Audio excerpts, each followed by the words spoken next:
Hey everyone, Jonah Pelche here with discussion board number 2 for Introduction to Theology. And today I will be answering the prompt that says, based on the week's textual readings, the class lecture notes, and the video content, discuss the controversy regarding the study of theology to include the 4 objections mentioned in the printed lecture notes for this week.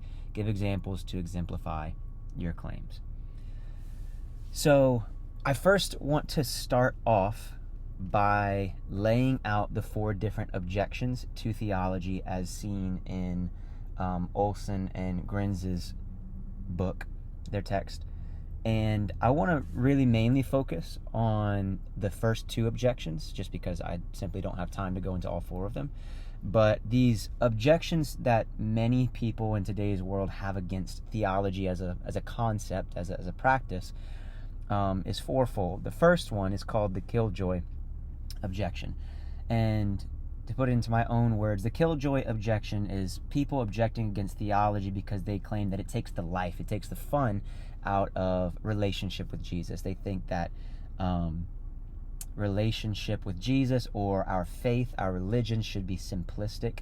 It shouldn't be so complex. It shouldn't be so heady. It should be more relational, and adding theology into the mix just kind of complicates it all, and like I said, it makes it too heady, and it kind of disconnects you from real relationship, real intimacy with Jesus. So that's the killjoy objection. Theology is a killjoy to your relationship with Christ. Number 2 is the divisiveness charge.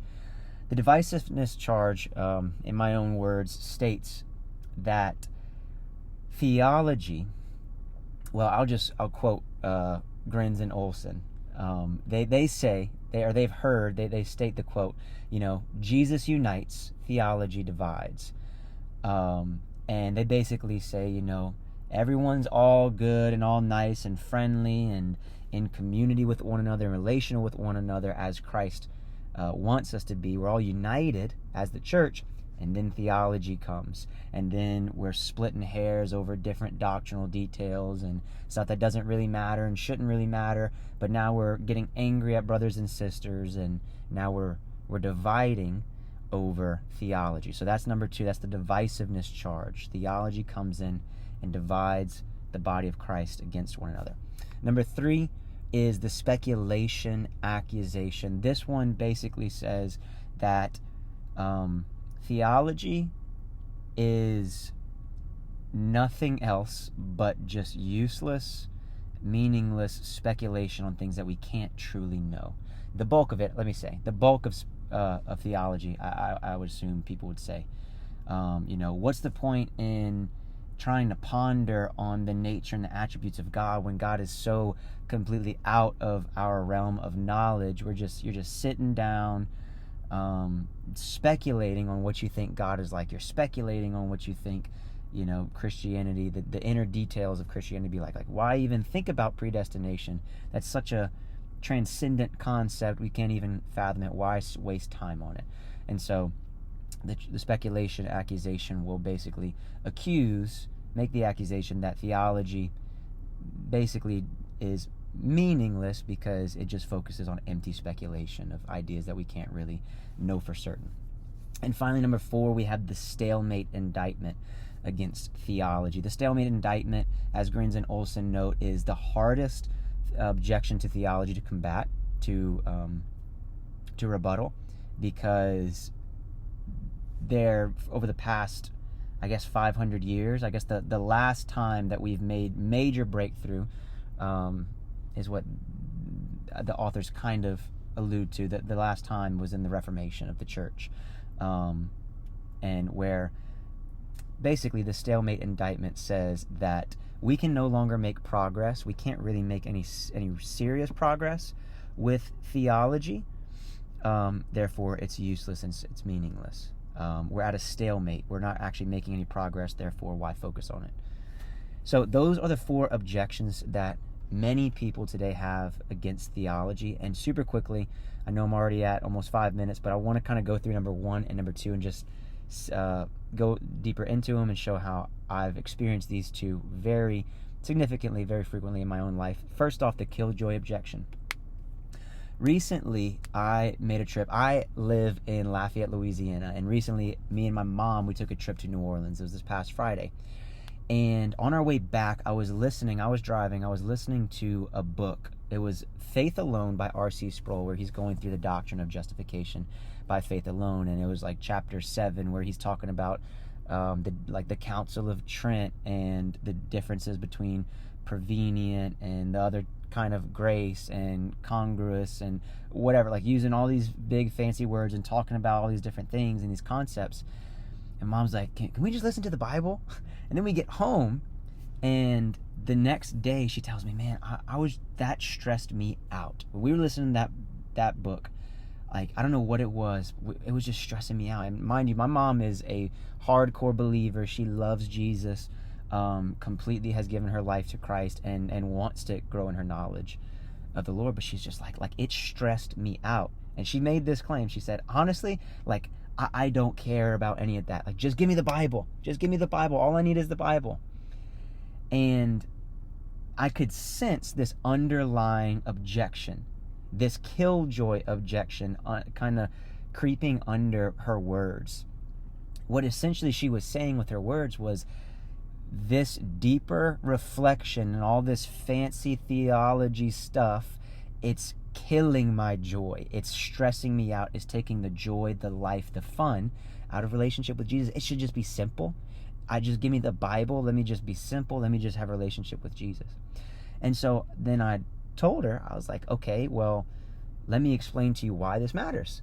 And I told her how, obviously, we both grew up Catholic, recently converted a couple years back. And I live in southern Louisiana. Most of my relatives, many of my friends, a lot of my community is hardcore Roman Catholic.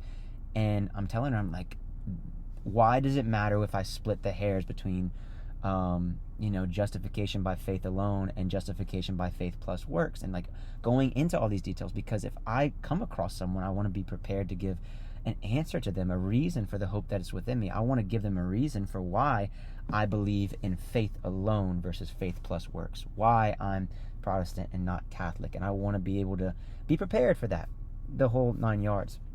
And how I just explained to her how it's important for us to see theology and the deeper reflection of our faith as something that's good and it's necessary, and we're called to it as Christians, as true followers of Christ.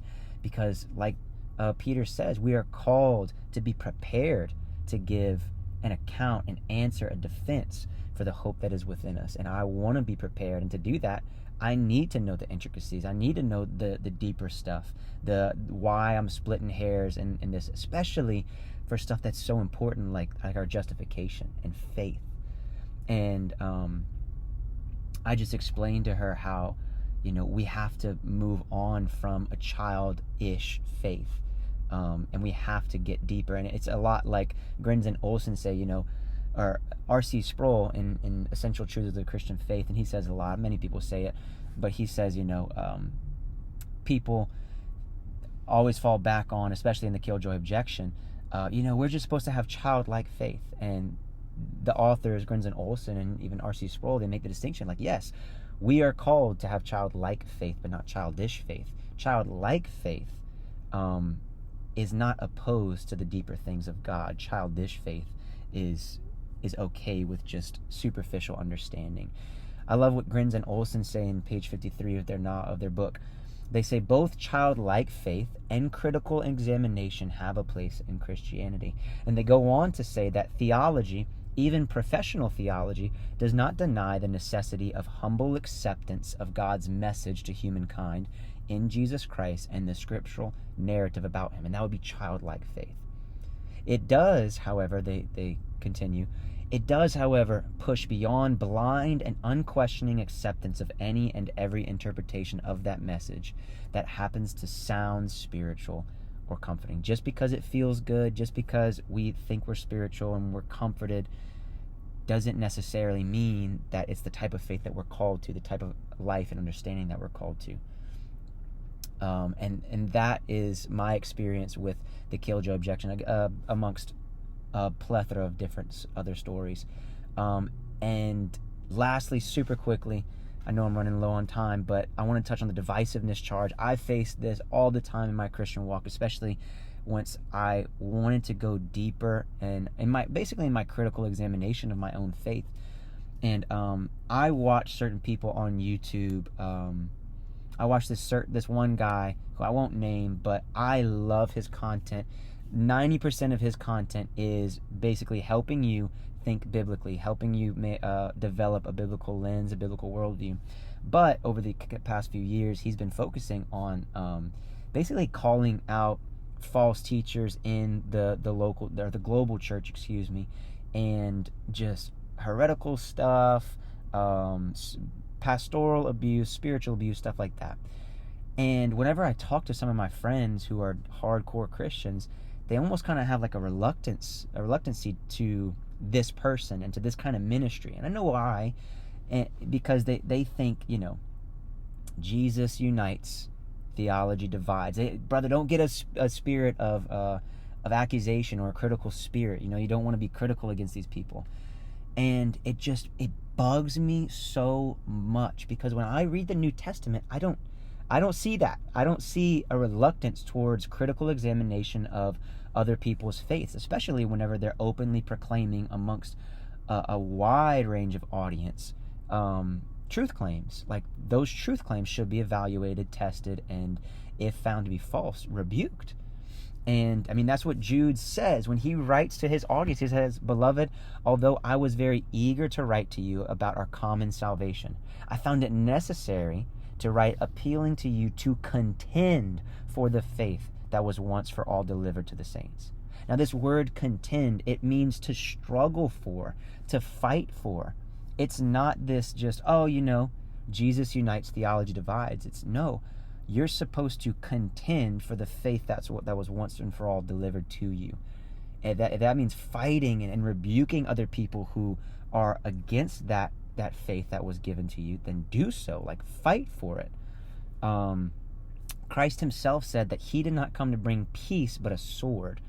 And I think sometimes people use this divisiveness charge against theology, thinking that Jesus Christ came to bring peace among all people, regardless of your theological beliefs and your lifestyles. And that's just so far from the truth. In that sense, when we face opposition in dogmatic and some doctrinal beliefs, like, we are to contend for that, and we are to put up a sword against that and fight that, especially if it imposes on our salvation, on our, like I said, our dogmatic beliefs to our Christian faith. But I know this was a long video, and I'm so sorry for that, but I hope this was sufficient and beneficial. But yeah, thank you so much for listening, and have a great day.